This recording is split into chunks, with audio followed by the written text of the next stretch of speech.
Hi everyone. आता मी बनवते आहे जीरा राईस.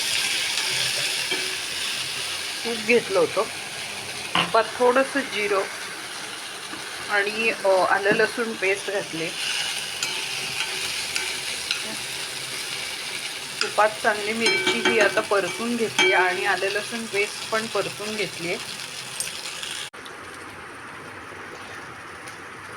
तो धुवून घेते आता. बासमती तांदूळ आहे हा.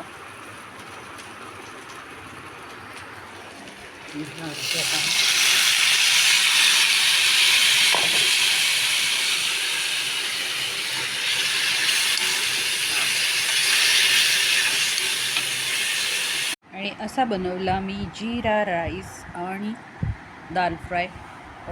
ही आहे 5 डाळी. मसूर डाळ मेन आहे. मसूर